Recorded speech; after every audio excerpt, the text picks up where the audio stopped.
Hürmetli vatandaş, bugünkü leksiyalarımızı başlayımız. Leksiyada sıdıqacıyoruz. Washington'dan sözleyimiz. Bugünkü sağış kemen 23. yıl 7. ayının 5. günü haftaga. Çarşamba vatandaşım.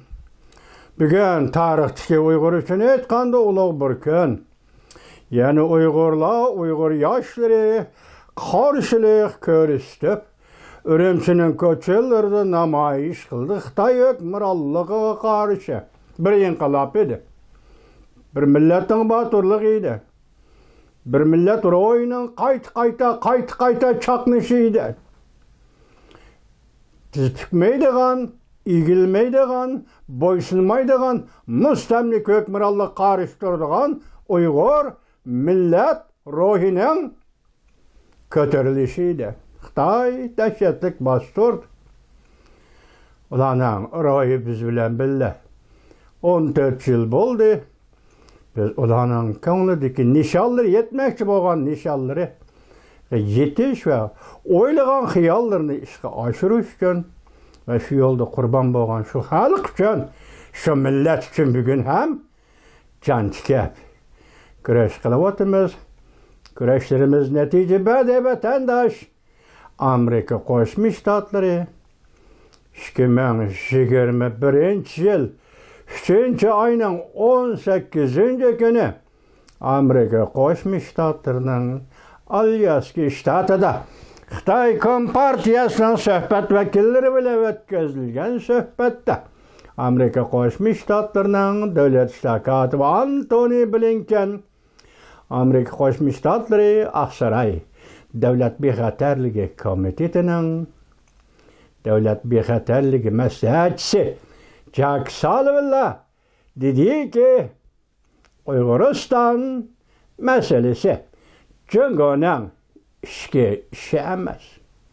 Biz bugün hayat yaşavatkan Uygur silenin royunlağı Ürümçi şehirde kahramanlık görsetken Uygur'un milli kahramanları, şehit boğan milli kahramanlarının royuğa bugün Amerika Koşmuş Ştatlarının taqdim kılgan, yaki Uygur'unu tonuş, Uygur'unu biliş, Uygur doğrusu bir eğiz gep kılıştın ibaret muşundaq zörüriyet işte de Amerika Koşmuş Ştatlarının devlet işlakatı Antony Blinken Alyaska söhbetede dağdı olaq, otturga koydu Uyguristan meselesi Xitay'nın işki işemez.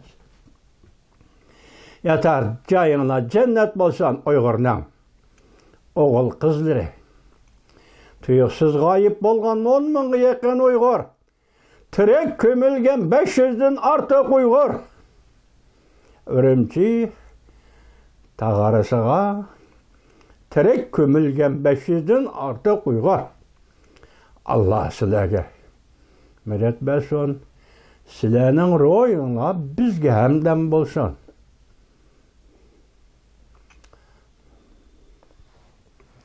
Uygurning şehitleri.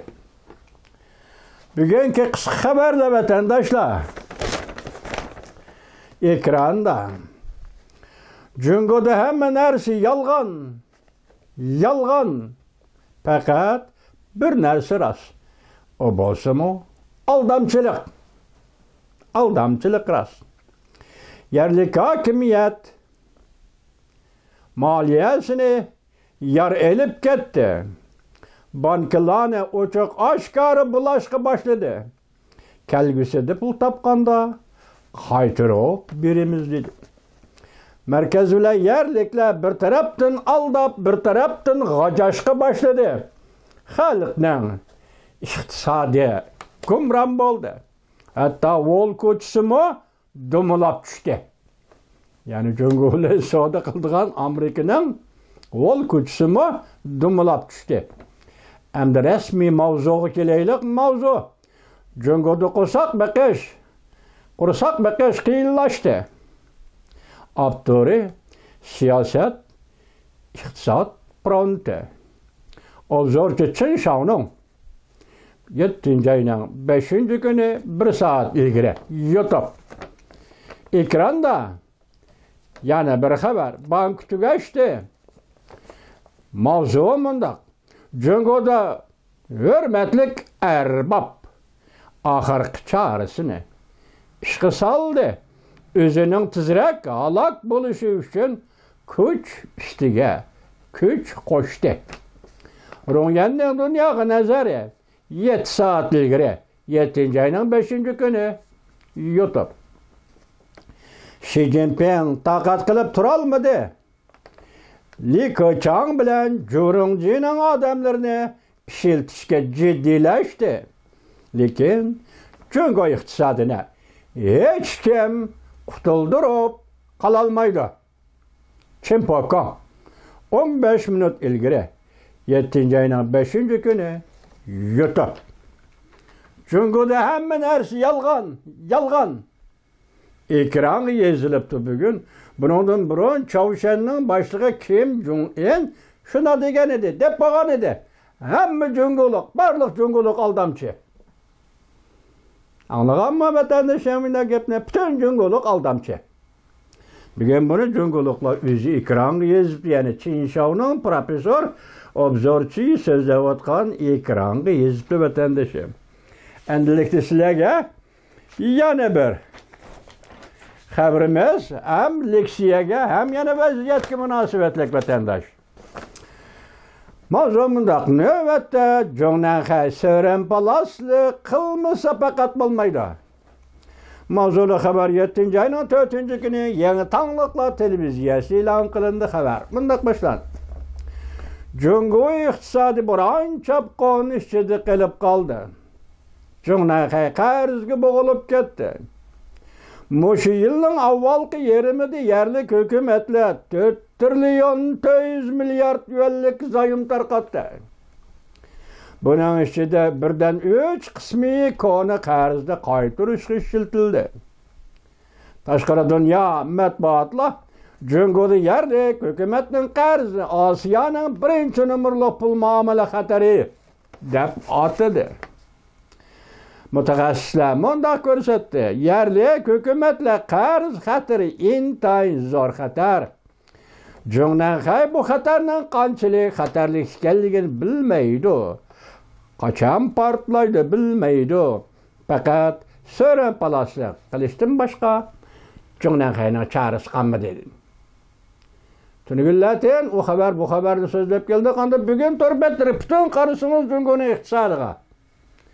Hazır endi Amerika Qo'shma Shtatlari Moliya ministri Yellen xonim Jungoga safar qilish oldi turyapti. Ehtimol Jungo Amerika Qo'shma Shtatlaridan iqtisod masalasi bo'yicha suhbat yoki maslahat so'rashi mumkin. Biroq hozir xabarlarda Yellen xonim Beijingga Jungoga bordi, lekin g'alaba qilib qaytib kelishi notayin deydi. Boshlaydigan Chimpokong Jungoning navbatdagi iqtisodiy ahvolini hech kim qutqizib qololmaydi. Yani bir xabar. Kore'ni cheklash buyrug'i e'lon qilingandan keyin 46 yurishli Kore'ning davlat alqigan shirkatlari Jungodan chekindi. Mavzuli xabar 7. ayının 4. günü Çavuşengiz e'lon qilindi xabar. Mundaq boshlanadi. Jungo Kore'ni cheklash buyrug'ini ijro qilishga boshlagan 2016 yildan boshlab toki bugungacha Jungo'da setib etilgan hisobotlari bo'g'ilgan Koreya shirkatlari 46 ga yetdi. Tahlilchilar mundaq ko'rsatdi. Jungoga tarmoq shirkat bo'lib ishlayotgan Asiya mashina shirkati, Samsung elektronlik shirkati Eg'er soda tijorat qiyinchilik ichida qoldi.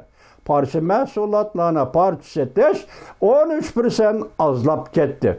Yerim o'tkazgich texnikalik mahsulotlardan boshqa umumiy ishlab chiqarilgan mahsulotlarning parcha setilish normasi 40% azlab ketdi. 40% azlab ketdi. Yana bir xabar vatandaş dal joyida zarba berdi. Ukraynada Rossiya besib olgan ziminlarda urush o'ta palakka ko'tarildi. Mavzuli xabar 7. ayının 5. günü erkinlik vaqt gazetida e'lon qilindi. xabar mundaq başlandı. Rossiya Ukraynaga tajovuz qilib, Ukrayna G'arb dunyosining yardımiga erishgandan keyin, harbiy yardımiga erishgandan keyin Rossiyaning harbiy nishonlariga ajallik zarba berishga boshladi. Donetsk rayonida Rossiyaning o'q dori iskeloti zarbaga uchrab, istak palak ko'tarildi. Yevropa ittifoqi Jungoning sirak to'pi eksport qilishga qarorga diqqat qiladiganligini bildirdi. Yana bir xabar vatandosh. Mavzuli xabar 7-oyning 5-kuni Amerika ovozining Xitoy tili programmasi e'lon qilindi. Xabar mundaq boshlandi. Yevropa İttifaqı Komiteti 4-kuni mundaq ko'rsatdi. Washington bilan Beijing o'rtasida o'zlik so'zi o'rlayotgan pan-texnika urushi. Jungoning ikki xil sanoat, ya'ni uzakka munosabatlik ikki xil sanoatida intayin muhim bo'lgan sirak to'pini eksport qilishni cheklanganligidan, sanoat Jungoning sanoati emas, xalqaro sanoat uzak texnikasi sanoatida intayin kerak bo'lgan sirak to'pini Jungo hukumat hozir chet elga eksport qilishni chekladi. Şuna Yevropa İttifaqı bu işe biz diqqat qilamiz deb ko'rsak. Jungoda ishlab chiqarilgan sirak to'pi yaqinda 2-3 kun ichida Tibet rayoni, balki Hindiston taraf tutashgan chegara ichida, balki Arora chalib olsa kerak, butun zamin tuproqning hammasi sirak to'pa kovlashga bo'ladigan, sirak to'pa manbini echishga bo'ladigan rayon bo'lib izlab topildi yaqinda vatandosh. Hozir endi bu ish Hindiston bilan Jungo o'rtasida yana qayta ikkinchi bir mazmundagi sirkilish paydo qilishi mumkin. Sirak to'pa o'tgan sizlarlik siyada so'zildi. Hozirgacha sirak to'pa Şinjandan sirak to'pa chiqadi degan ismni ishlatgan yo'q. Onun o'rniga yolg'on ishga Mongoliyadan chiqadi deb atab kelgan gapni tushundim sizlar. Leksiyani shunday so'zladim vatandoshim. Masalan, Uyg'uristonning Ko'ktoqay noyasidagi O'chiqqan sobiq Sovetlar Stalin davrida echirishga boshlagandan boshlab hozirgacha üstü O'chiqqan sifatida berayotgan mahsulotning hammasi sirak to'pa uni ishki Mongoliyada ishlandi degan nom bilan Xitoy hukumati hozir xalqaro jamiyatga eksport qilib kelayotgan gap. Demak, Xudo nimani o'rlashtirdi? Butun boyliqni Xitoyning tilidagi asonliq millatlar amaliyotda bizning tilimizdagi mustamlika, Xitoyning mustamlikasi bo'lib turgan rayonlarga o'rlashtirdi degan. Tibetda yangi bayqaldi, Uyg'uristonda sirak to'pa 75 yildan beri mahsulot berib keldi. Buningda tushgan dollarni Tatay bilan Ko'ngyici hajlidi. Uyg'ur o'zining vatanida o'zining jamoatida yeza qishloqlarida qoqsanan bo'lib yashidi, oxiri jazo lageri bilan qirg'in qilishga uchirdi. Vatandoshim mana bu oyat.